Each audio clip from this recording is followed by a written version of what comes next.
Hello and welcome to episode 75 of Kings of Consoles. This is the podcast where we're trying to find the best game for each home video game console by means of giant tournaments. You are catching us right at the three-quarter mark of our Nintendo Entertainment System tournament. We took IGN's list of the 100 best games for the NES, took them 1 to 100, put them into a tournament bracket, and we've been at this for a year and a half now, and we are entering the home stretch. One of these two games will advance to the round of 16. It'll be either the number 10 seed DuckTales or number 23 Bobble. I'm Pat Dooley. And I'm Ricky Giraldo. And yeah, look at this. Back-to-back weeks, we've got new episodes. We are, like I said, we are back. We are back. And we are about to enter spooky season for games here. This is our first episode in October. Neither of these games are particularly scary, but we do have a couple of Castlevania games coming up at the end of the month. We eliminated all the scary games in round one, so we didn't have anything. Zombie Nation, we hardly knew ye.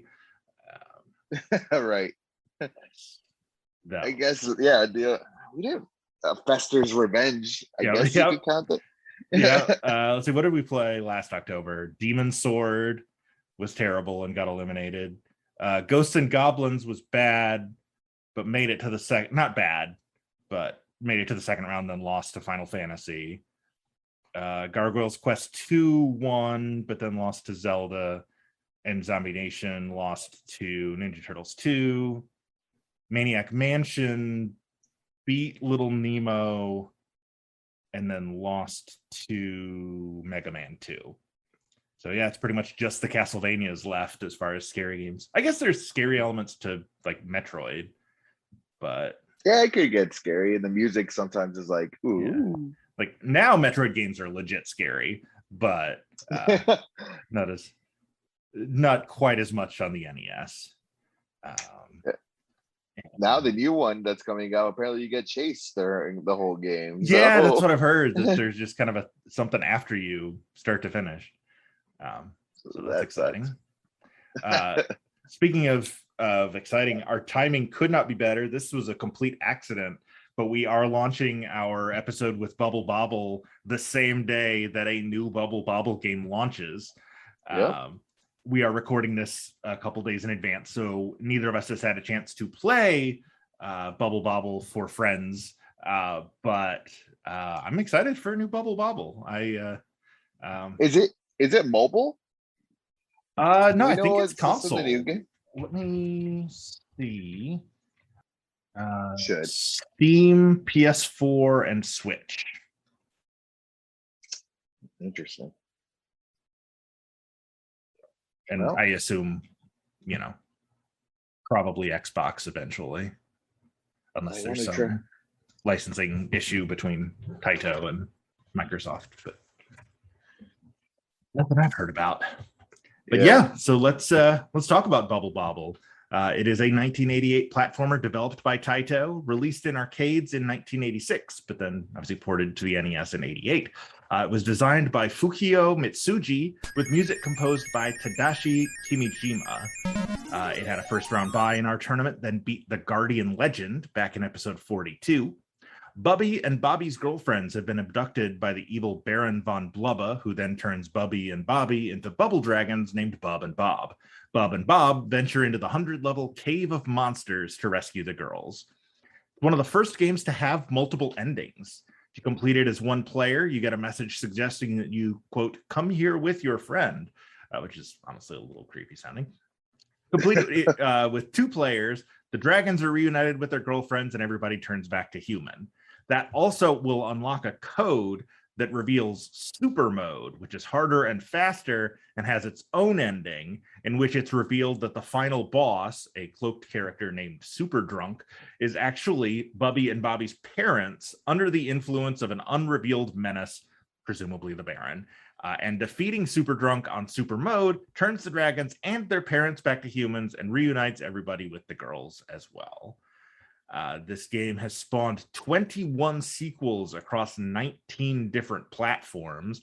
arcade cabinets, TurboGrafx 16, NES, Amiga, Atari ST, Game Boy, Sega Saturn, Metal Game, Bandai WonderSwan, Patchy Slot, Game Boy Advance, Nintendo DS, PlayStation Portable, WiiWare, Xbox Live Arcade, iOS, Android, Nintendo Switch, and PlayStation 4. And that doesn't even include the massive Puzzle Bobble franchise, aka Bust a Move, which has 9 games of its own. Your Sinclair Magazine, Yahoo, Stuff, Games TM, Games Radar, Hardcore Gaming 101, and Game Informer have all included the game in their best games of all time lists. And it is the last Taito game remaining in our tournament. I don't remember how many we started with, but we are down to 1. Nice. Yeah, I don't remember how much we started with. But. Yeah. I could probably find that relatively easily, but yeah, so Bubble Bobble is just one of those games that it's just like joyful to play. Like I just really have a good time anytime we play that. It's very hard and can get very frustrating, but no, I really enjoy it. I was glad got to spend another hour with it this week. I agree. It's just one of those games where you can just play all day, try to beat it. Kind of like Tetris, kind of like Dr. Mario. It's just one of those games you just casually could just jump in. Right. I mean, I guess there is a story, but I didn't know. I mean, I didn't know 2 people turn into dragons or whatever. You didn't know about Bub and Bob and Baron von Blubber? How dare I? Actually, I just looked it up. There were 5 Taito games when the tournament started. But Demon Sword, Little Samson, Power Blade, and Kicks have all been eliminated. Huh. Hard to believe that the same people that made this made Kicks. Which was still probably the worst game that we played in this tournament. I mean, they learned. They're like, you know what? We can't make this trash again. So that's got to be it. Yeah. So that's what happened. So if you've never played Bubble Bobble, it's sort of an action puzzle platformer. There's not really anything that you can compare it to, where you play as, Bub or Bob, and you're only, the NES controller has 2 buttons, A jumps and B blows bubbles. And so you can trap enemies in bubbles and you defeat them by then popping that bubble. But you can also use the bubbles to reach higher platforms. Sometimes you will need to use special bubbles that appear in the levels to shoot lightning at enemies you couldn't otherwise bubble, or drop water on them. It's just kind of it's a very inventive game that just kind of slowly adds new elements to it. So it's kind of one long tutorial level, like teaching you how to play the game as you go. Just a very, kind of elegant interface for, what could have just been a silly, dragons blowing bubbles platformer. Yeah. Pretty much. I don't even know what to say about this game. Yeah, I mean, there's not a lot to say about it other than, that's what it is, and it's really good at it. Everything it sets out to do, at least in my opinion, everything it sets out to do, it does really, really well. The music is great. The controls are great. Once you figure them out, because the first couple times you have to make a stack of bubbles to get up high. It can be a little wait, what am I doing? But once you kind of get the rhythm of it. Here's the thing. We played the game before. Mm-hmm. So I'm trying to see if there's anything new, anything that it added to it. And honestly, no. I felt like I was playing the same old, game. Yeah. So did you, we'll get into how far we made it later, but did you use a password to pick up where you left off last time? I did. You did? Okay. Yeah. I will, spoiler alert for that segment. I forgot at first that I had a password. So I started from the beginning, and then a couple game overs in, I was like, oh, wait. And I found my password and jumped. Yeah. So I don't know how far I would have made it, but I think mine was weird. Mine saved it. Oh, It doesn't have a nice. save feature, but I don't know, for some reason where I played it, it had it, and I was like, okay, It just had like a built-in save state. Nice. I guess. I don't know how that works. I gotta check it out actually, because some games do that. I think Yeah. sometimes I have to like shut down Hmm. my computer, like the game, and sometimes Right. it stays open, so it's a little weird. Interesting. Well, I played on the original, not the original hardware. I mean, the original software. I have the cartridge, but I played it on my Retron because my original NES hasn't worked in like 2 decades. Yeah, he Um, did. but, but For I did, he I did did. just lift it, so he does have the Yes, cartridge. I showed it to the camera, which only Ricky can see. But I did not, but I wonder. I don't know if this game is in the Switch Online. Maybe. I would imagine if it wasn't, I bet it will be soon if they're launching Bubble Bobble 4 on Switch. Yeah. Well, let me see. It wasn't on. Well, Switch was on that list of platforms that the sequels are on, but I don't remember if it was ever actually ported to Switch. Bubble Bobble. All of this info is for Bubble Bobble 4. Yeah. I don't think it was, but anyway, Yeah, I don't think it was either. I'm pretty sure this game has been on. It's one of those games that's been on every system, Uh-huh. Yeah. and It's you in could like every probably, compilation of yeah, stuff. it's probably mobile now too. Probably. If it's, I mean, if Bubble Bobble isn't, I'm sure Bust a Move is. Yeah, yeah. That's the, like I said, this is the first time we played it. The first time I heard of this was Bust a Move. Mm-hmm. That was the first game I played for sure.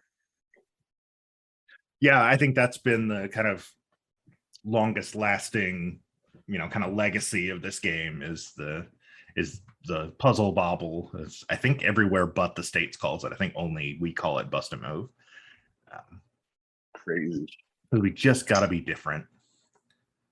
Yep. And one thing I do like about this game is the transition of levels. Yes. That is one of the best things about this. And of course, the levels itself, like the animation some of the levels have, is always great. And I know I said that in the first time we played it, but the transitions are so smooth. Yeah. It's like, oh, I'm on to the next one and on to the next one. Yep. As soon as you finish a level, you bubble up and then you float down to the next, level of the cave of monsters, and you got a whole new puzzle to solve. So I'm really wondering if like they load all 100 levels at one time. Yeah, because the loading time is like what, a second maybe for the but not even, because there's like a second of where you can still run around and pick stuff up after you've killed the last enemy. But yeah, it's pretty smooth. It's really smooth. So yeah, I've never really timed it. I just have noticed like you have a couple seconds to make your move. But yeah, so as good as Bubble Bobble is, as great as Bubble Bobble is, it is our underdog this week because it is up against the number 10 seed DuckTales. Ooh. A 1989 platformer developed and published by Capcom. It was produced by Tokuro Fujiwara, David Mullich, and Darlene Waddington, designed by Yoshinori Takanaka, programmed by Nobuyuki Matsushima, with art by Keiji Inafune, Naoya Tomita, Hironori Matsumara, and Miki Kijima, and with music composed by Hiroshige Onomura. It also had a first-round bye, and then it beat A Boy and His Blob Trouble on Blobbalonia back in episode 64. Scrooge McDuck, who uses his cane and overwhelming wealth to travel from mines in Africa, the Amazon, the Himalayas, Transylvania, and the moon in search of treasure to become the world's richest duck. There are 3 different endings depending on how rich Scrooge is at the end. Capcom had previously worked with Disney to publish Hudson's Mickey Mousecapade, which somehow made our tournament, but thinking, oh, we can do so much better than that, they did, and made this, the first time Capcom had ever made a licensed game. They used several people who'd worked on the Mega Man series, including Fujiwara, Inafune, and sound programmer Yoshihiro Sakaguchi. With 1.67 million copies sold, it is the 37th highest selling game in NES history, 22nd most among games in our tournament, and it is one of 4 Capcom games left.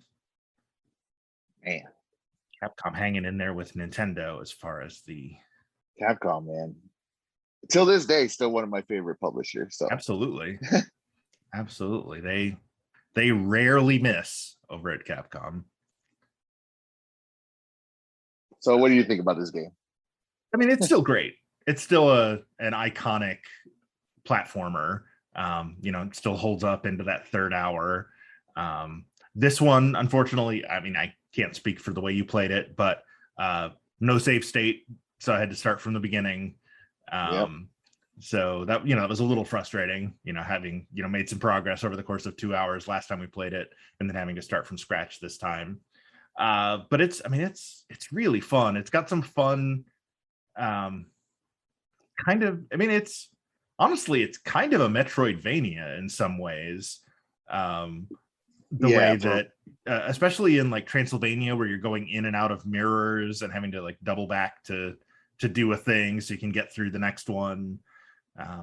It's a really interesting platformer. It's definitely like this top 10 slot. It feels a little high for me just based on how much I love some of the lower seeded games, but it's definitely it's in the discussion for the all-time greats on the console. Yeah, I especially playing Castlevania now, like definitely has a lot of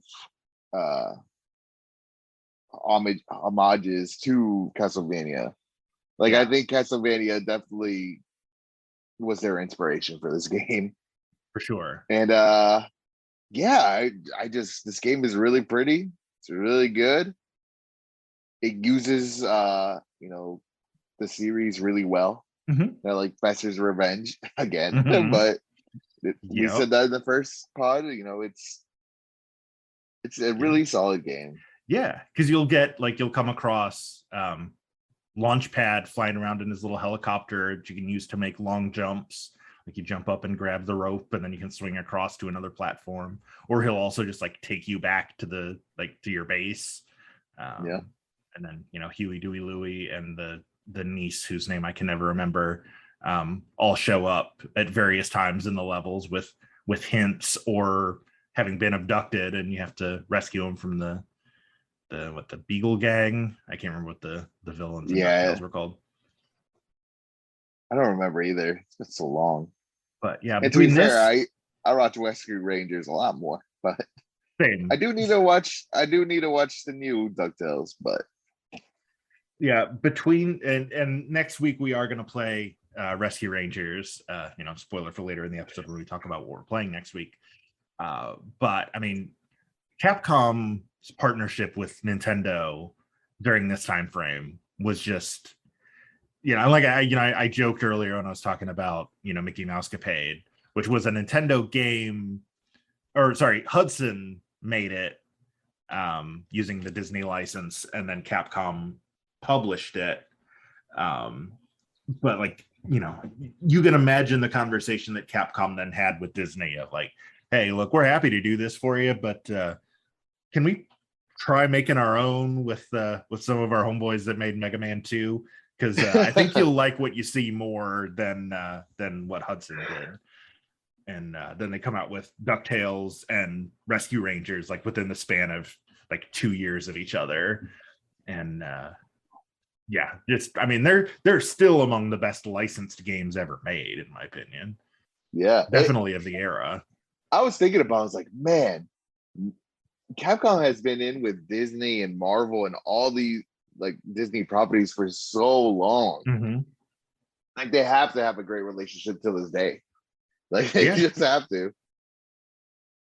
Yeah, oh, man. I mean, they're few and far between, but I haven't heard anything that would suggest that we're never going to see another Marvel versus Capcom, which would suggest that they still have a good working relationship. That they, I know people are still trying to make even to just re-release Marvel vs. Capcom 2 right now. So Hashtag free MVC2. Did that make that list that you sent me last night or the night before, whenever that was that we were talking about that? Yep. It is on that there. game. Okay. It is on there. Yep. Okay. As well, it should be. That's one of the all-time great arcade fighters. DuckTales, though, still super fun. We talked about in the first DuckTales episode, episode 64. We talked about the moon theme in particular being just, you know, an iconic piece of video game music that still, you know, pops up in things now, whatever, 32 years later. Yeah, it's a really pretty game. The 8-bit sprites are just like a perfect match for that, you know, the Saturday morning cartoon style of the Disney shows of the era. Yeah, it works really well. It's really great. It does. Like for an NES game, it kind of looks like a Super Nintendo game. It looks really good. Yeah. I think if really the only thing for me that kind of sells it as an NES game as opposed to Super Nintendo is the size of the sprites. Right. Like I feel like because we had talked about this when we talked about Kirby's Adventure earlier in the tournament as well. Like Kirby doesn't take up much real estate on the screen, and I don't feel like Scrooge does either. And yeah, you're right. The Super Nintendo, it like zooms in on they your can do main more character. detail with the 16 with the better graphics chip. Because you can look at like a game like Contra where the characters are bigger but they're not very detailed, as opposed to this where the, you know, or Kirby where you have a very small character but just like, you know, a ton of detail. But I think if it was, you know, if it was a Super Nintendo game, it would be, you know, everything would be scaled up a little bit, which is not a knock on this game at all. That's just, you know, I've come to realize, having played more and more of these games as we go, that's kind of mentally how I can tell the difference between the 8 and the 16-bit games is the size of the sprites. Yeah, I didn't think about it until you said it. I was like, yeah, you're right. You can see the difference for sure. Yeah. Well, you ready to take this to the proverbial next level and find out who made it farther? Let's do it. Who made it farther? Who made it farther? Bobble. As I mentioned, I forgot that I had a password, so I just started from scratch and made it to level 45. And so that took me about 50 minutes out of the hour. And then I remembered I had the password from when I made it to level 83 last time. So I put that in and made it to level 87. Wow. Well, okay. I did not make it that far. I made it to level 72. Oh, man. I know. I was like, that's still pretty good. Yeah. Where did you start from? Do you remember what level your password, or no, where you, not your password, but where you? I think it was like 30. It wasn't that. No, I think I didn't do that hot the first time. I think I was like level 31 or 32. Okay. Yeah, I mean, some of those middle stages are pretty rough. Yeah. Especially when they start to introduce the levels where there's like 3 columns and then just like an endless abyss in between them. And you have to like fall forever and try and time your bubbles or like sending lightning. Like those take a long time. I'm pretty sure like after 50, so I feel like 1 through like what 30 is easy mode, and then 30 through probably like 60 you're like in median, and then when you go up, you're in hard mode, because it was getting pretty difficult at the end. Yeah, that sounds about right. I was like, geez, I don't know if I can do this. And I didn't. I couldn't get past this level. I'm like, I don't know what to do. All right, well, I will take a win on that. And DuckTales. In the hour you mentioned, we had 2 hours last time, only 1 hour this time. I managed to finish Transylvania and the African Mine, but ran out of time before I could finish a third level. Ooh, I made it to I don't know what level I made it to, but I made it to I was fighting like a giant rock. It looked like a tiki man. It looked like Legend of the Hidden Temple. Okay. This stuff. It looked like him. I think that's maybe the last boss in the Amazon. Yeah, it was definitely the Amazon. Yes. Okay. So have you finished any of the others? I did not. Oh wow. All right. Yeah, I did not. This time around, I was slug. I was not doing my best. Hey, I will take it. Make up some ground on your lead there. These are two of my favorites, so it was a nice trip down memory lane for me. All right, so now I guess we got to pick a winner, which pretty overwhelmingly you guys picked DuckTales. 75% of our online vote across Facebook and Twitter went with DuckTales. Woo. Ooh. Every time. Like can't say hoopla without replying hoopla. Yeah. Just the way we're wired. Wow, this is a really hard one for me.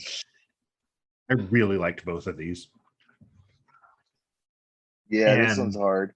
I'll be honest, whichever one doesn't advance, I'm still going to go back and play and try to beat. Just they're both really fun. And honestly, I feel like if either of these games had been against Zelda last week, it probably would have won. I know my choice. I'm gonna pick Bobble. I'm the deciding vote. You just had to do it. You are the deciding vote because everyone else voted for. Everyone else went for DuckTales, so it's 1-1.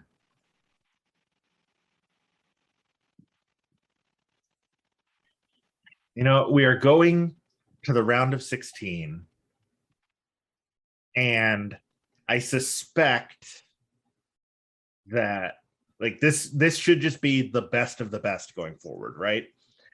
And in my opinion, I may be in the minority. I think you agree with me. Capcom made a better Disney licensed game for NES than DuckTales. This is not the best of those Saturday morning cartoon adaptations. Right. And there's nothing left in the tournament that's remotely like Bubble Bobble. Correct. So based on that criteria, because I really can't choose which one I like more, I'm going with Bubble Bobble as well. Nice. I will say this. Bubble Bobble.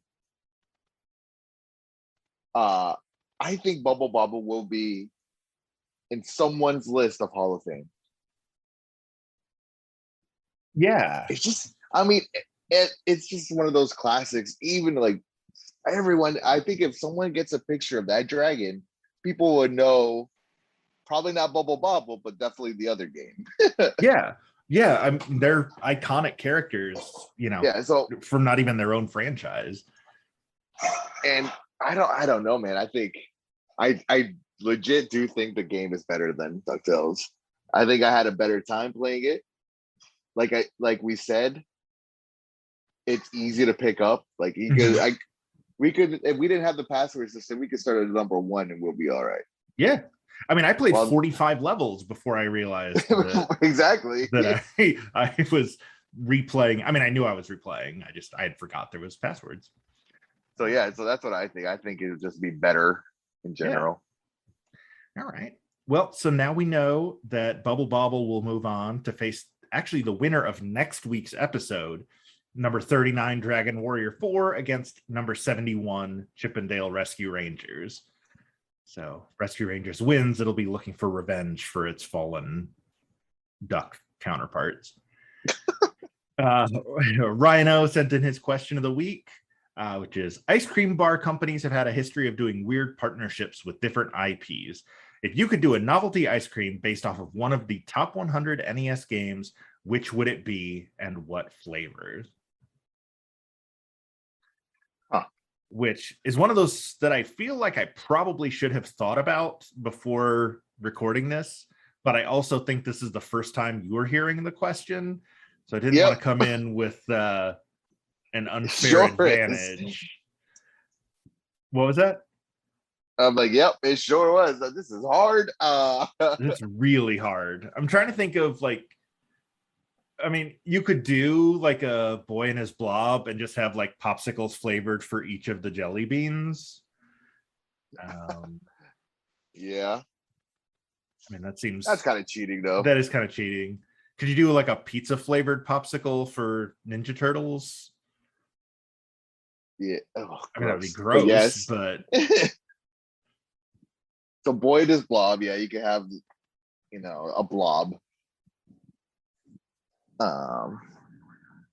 See, this is the thing. I feel like I could do any game. Oh, and it's ice cream, novelty ice cream. I was thinking popsicles specifically, but yeah, pizza ice cream would still be gross. Yeah, I was thinking like ice cream truck. You get the character's face and the eyeballs are bubble gum. Yeah, or your your CM Punk ice cream bars. Yeah, it's like you could think I could do any character and just do that, but that's kind of cheating. I feel that's that is not the assignment. Right. What? I feel like maybe like a bubblegum flavored Kirby ice cream something, just like pink and yeah work. That would work. Or like is it onigiri? Is that what it's called? Those little like the triangle of rice with the like the seaweed wrap that like every anime character ever eats, where it's like a white triangle with the little black thing at the bottom. The rice cake. Yeah. Do that in like, because I'm pretty sure that that's one of the things you can eat in River City Ransom when you go to the sushi shop, is do like a vanilla ice cream like triangle with like a little bit of chocolate at the base, to make that shape.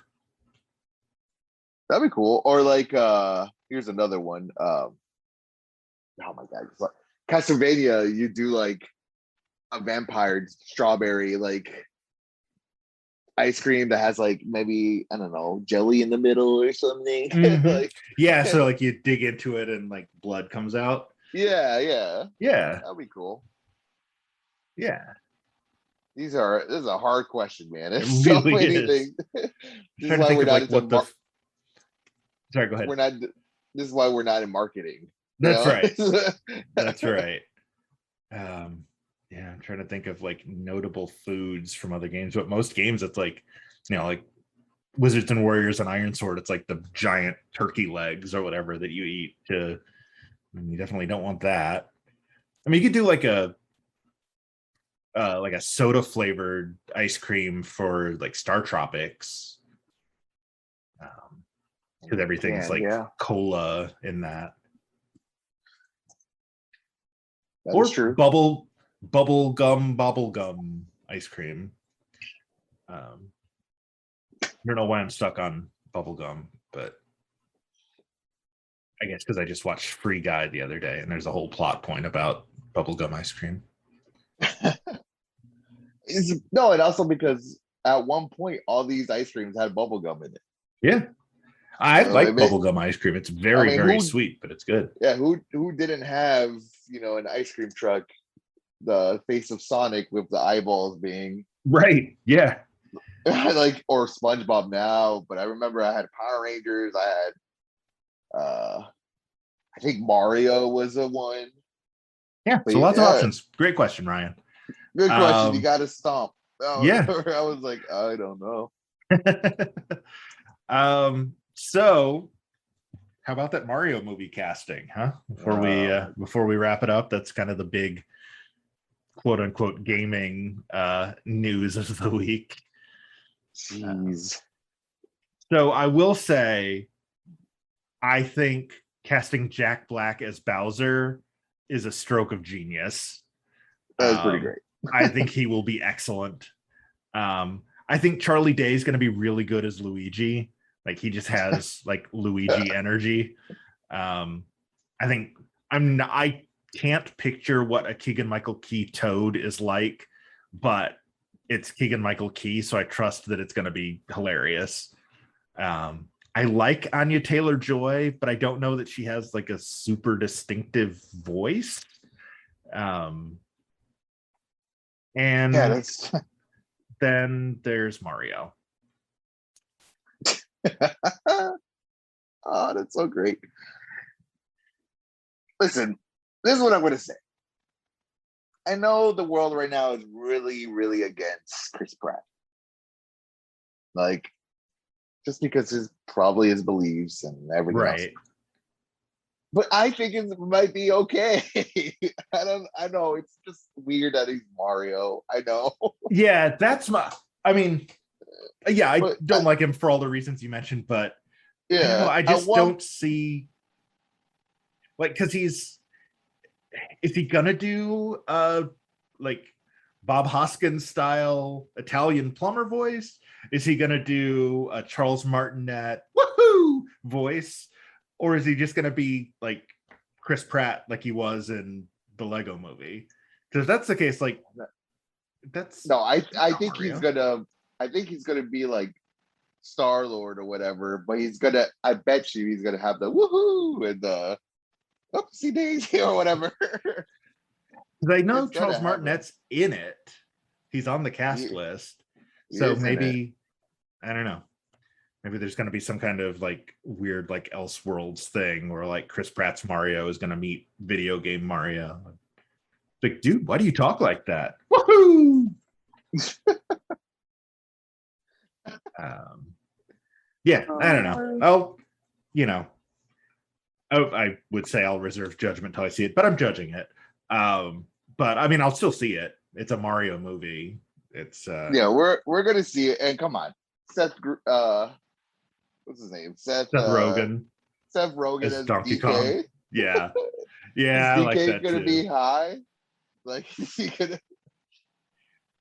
Have you seen people are already like mashing up, like they like taking clips from like Donkey Kong Country and like replacing all of Donkey Kong's noises with Seth Rogen's laugh. Oh my god, that's great. Yeah, they're pretty great. That's great. I actually saw that before I saw the casting news. Like, what a weird niche thing I just found on the internet. And then it was like, that's why people are remixing Donkey Kong with Seth Rogen. Yeah, I saw that live and I just couldn't. I couldn't stop laughing. When Chris Pratt showed up, I was like, oh, this is a thing.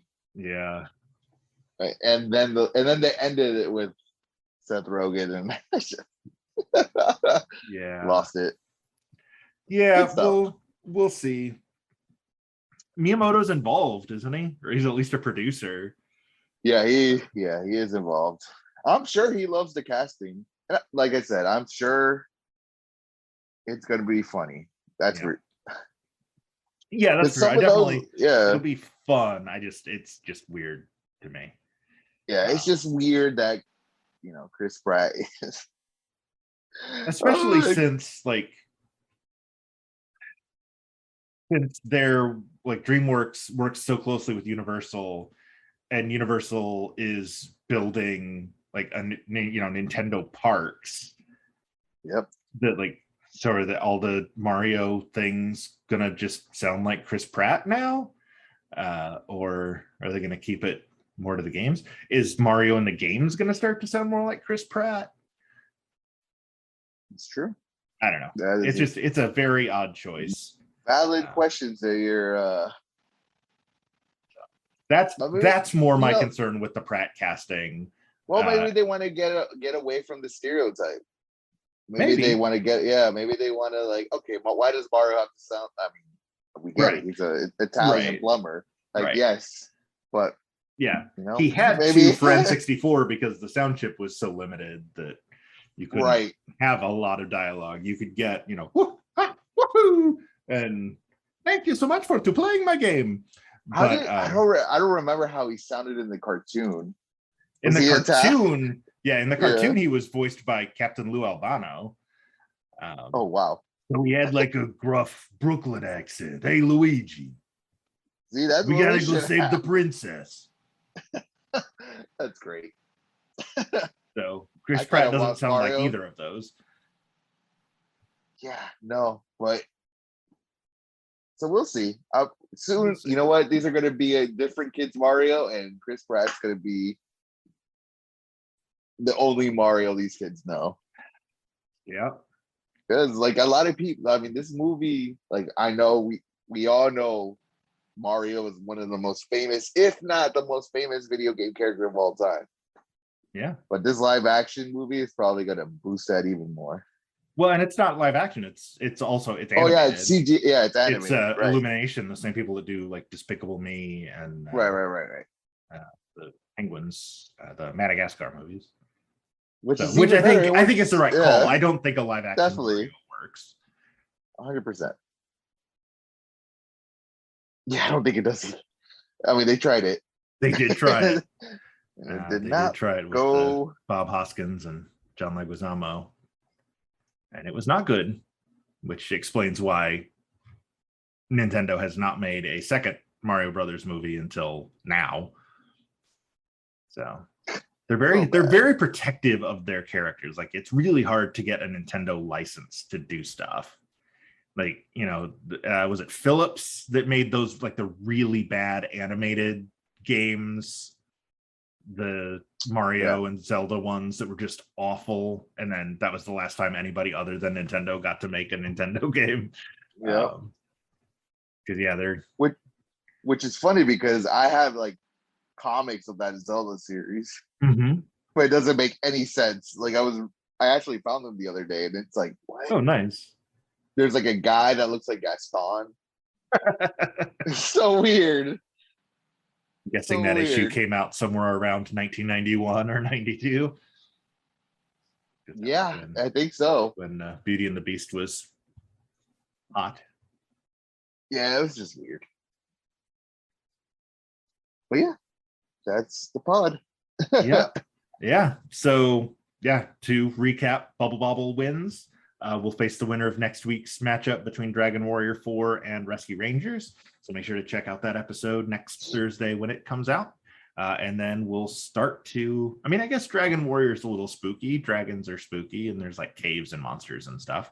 There's skeletons. We're not straying super far from spooky as we roll into October. But then after that, we do have Castlevania at the end of the month. And then 4 games in November, 2 in December, and then we're down to the Sweet 16. And we're going to wrap all this up by March, as long as our schedules remain human, as opposed to what we had going on there for a while. So check us out. You can see the full bracket over at challonge.com/Kings of Consoles. That's challenge, CHALLONGE. You can buy us a cup of coffee over at ko-fi.com/Kings of Consoles. We're at facebook.com/Kings of Consoles. We're at Kings of Consoles on Twitter. I'm at LoopyDate. And I'm at Ricky GN7. You can send us an email, kingsofconsolespod@gmail.com. And of course, you can rate, review, subscribe, all that kind of good stuff. Until next week, play old games. Play old games, everyone. Kings of Consoles is recorded in Nashville and Orlando and is produced and edited by me, Pat Dooley. Thanks to Captain Portal for our theme song, intro for a non-existent video game, which can be found at freemusicarchive.org. And the music and sound effects from this week's games can be found with a quick Google search. The opinions expressed in this and every episode are our own, and we are in no way sponsored by or affiliated with Nintendo. We're just big fans.